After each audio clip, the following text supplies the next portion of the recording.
Do we have a motion to approve the agenda as printed? Do we have a second? Second by Susan Wiley. All those in favor say aye. Aye. Any opposition? Motion carries. Agenda is adopted.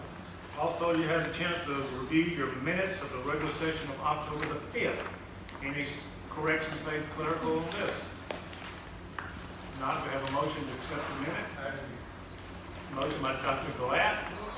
Second by Lsba Best. All those in favor say aye. Aye. Any opposition? Motion carries. Minutes are adopted. Moving into unfinished business, Mr. John Young, policy revisions and additions. Good evening.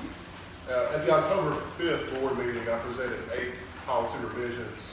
Of those, board ethics, curriculum, kindergarten, education of students with exceptionalities, compulsory school attendance ages, school admission, public school choice, and student privacy and education records.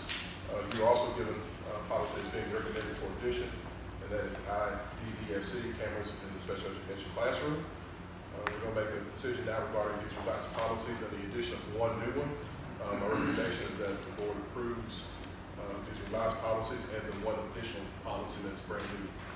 Okay, you've heard a recommendation from Mr. Young. Any questions? Questions from the public? If not, have a motion to accept this recommendation. Motion by Linda Henderson, second by David Abram. All those in favor say aye. Aye.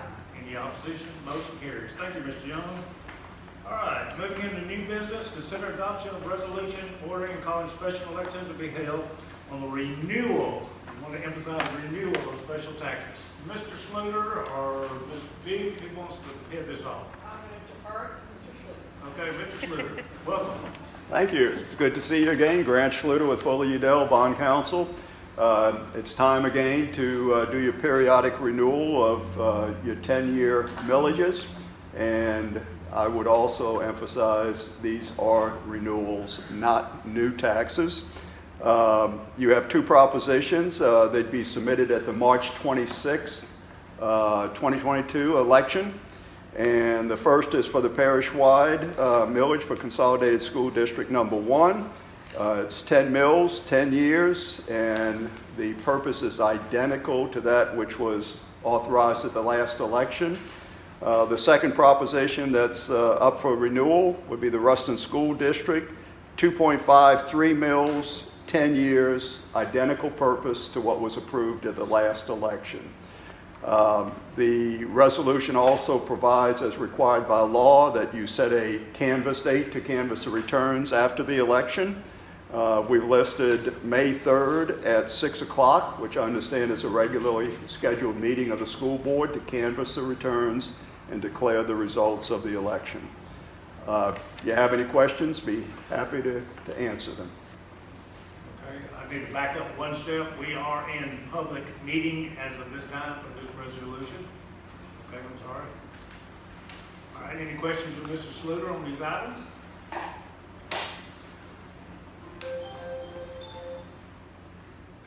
Ms. Biggs, do you have any further explanations? I don't.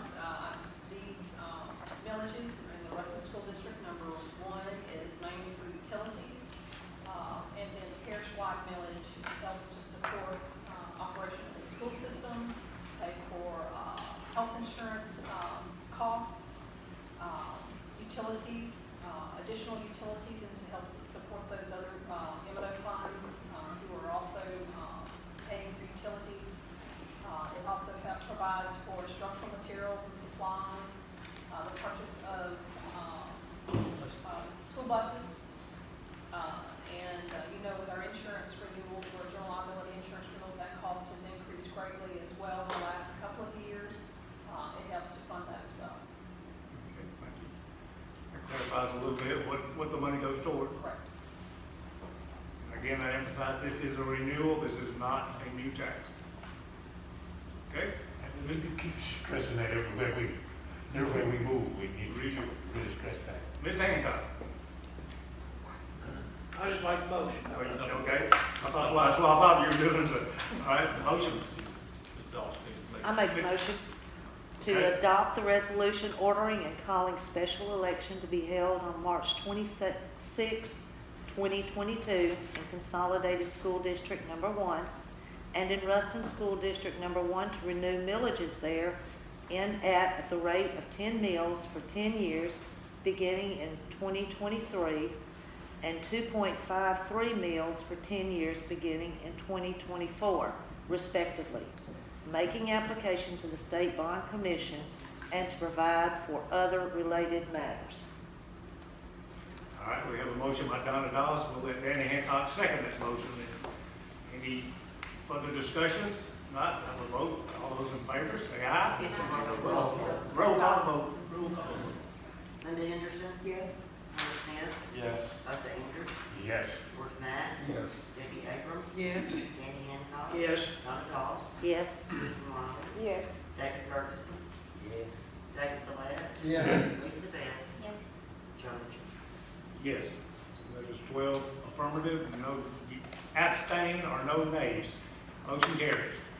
Thank you very much, and it's good to see you again. And I'll head out if that's all right. I've got a little drive Thank you. ahead. Yeah. Thank you very much. We always appreciate you. Be careful. Okay, permission to advertise for bid for materials and supplies. Mr. Emerson. Yes, we're requesting permission to advertise for bids for copy paper. We need 1,000 cases. A lot of paper. A lot of paper it is, yes, sir. All right. You've heard this request, recommendation to advertise for bids on copy paper. Motion by Lisa Best, second by Otha Anders. All those in favor, say aye. Aye. Any opposition? Motion carries. Thank you, Ms. Anderson. Yes, sir, thank you. You bring those bids next time? I will, yes. Okay, thank you, sir. Okay. All right. Further policy manual revisions and additions. Mr. Young again. We have two policy revisions, and also one that we're going to ask you guys to adopt tonight. The first revision is the DFL cash management and investments. This revision allows the investment policy of the school board to be shared with any brokers or banks who conduct investment transactions for the school board. It also establishes the guidelines and requirements for the investment board funds. And EGA employee insurance revision. This revision requires employees to pay their insurance premiums 1 month in advance for coverage, and that is going to affect January 1, 2022, and of the month of coverage for each month thereafter. It also provides a Medicare Advantage plan as another insurance option for retirees. And we have one new policy being recommended, DEC, Municipal Advisor. This new policy sets forth the requirements for the board to engage a municipal advisor for financial advisory services in regards to debt financing activities. Recommendation tonight is that the board temporarily waives policy BD, which is the review period until now the next meeting, and include the revised policy EGA tonight due to the timeliness of processing for December payroll, and also employee notification, which we'd like to do tomorrow at the principal's meeting. And number 2, the board considers policy revision DFL and new policy DEC with formal action taken at the December 7th board meeting.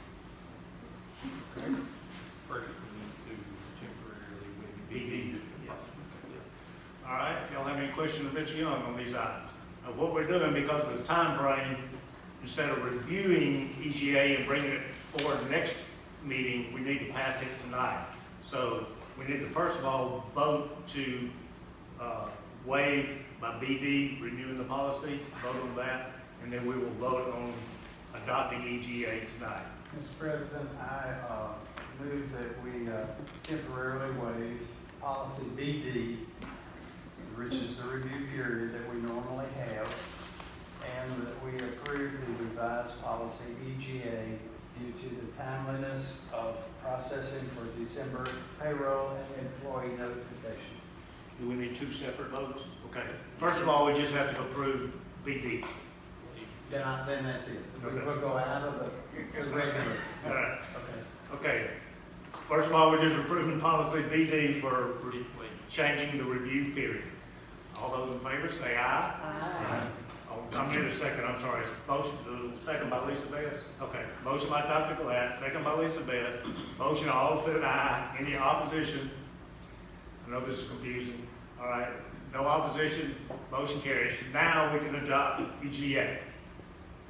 Go ahead. Dr. Glatt. I'll make that motion too, and that we approve the revised policy EGA because of the timeliness that it needs to be in operation. We We have a motion by Dr. Gillette, second by Linda Henderson. Mr. Abbott? Yeah, is that a change from what the present setup is for paying those premiums? Is that it is? Basically, we've been paying it a month ahead. Right. Teachers have, this will make it due the month that they actually get it. So Okay. it won't be a month ahead anymore, it'll be the actual month that they have insurance that allows. Okay, to so start it's their not insurance. a significant change or No, it's anything? just Okay. a matter of doing, and plus when teachers start, that we'll be able to start their insurance on September 1st rather than having to wait till October. Okay. So it helps with us recruiting teachers and getting them on the insurance quicker. Well, it is right now for COVID, but even when we get out of it, we would like to still do this. That's a good thing. We voted on it? Yes, sir. Okay. All right, DFL and DEC will be considered at next month's meeting. Okay, consider adopting a resolution regarding employment of special counsel. Please do. Okay, you have the resolution in front of you to continue basically the engagement we have with the law firm of Hammond and Sills as special counsel. This resolution just requests for a change or authorizes a change in the billing rate to the maximum amount that is permitted by the State Bond Commission. And that is submitted for your review. Okay, any question of this item, Ms. Duke? Everything goes up. We haven't had a rate change since 2008, so that's pretty phenomenal over there, and we enjoy doing business with these gentlemen. Okay, questions from the public? Board members, we have a motion to accept this. Motion by Alderman Andrews, second by Susan Wiley. We need a roll call vote on this item. Linda Henderson? Yes. Nurse Smith? Yes. Yes. Yes. Debbie Abram? Yes. Jenny Hancock? Yes. Lonnie Doss? Yes. Susan Wiley? Yes. David Ferguson? Yes. David Gillette? Yes. Yes. And Joe Mitchell? Yes, it's 12 affirmative, no nays, and no abstains. No motion carries. All right, thank you very much. Moving into reports, Dr. Lewis.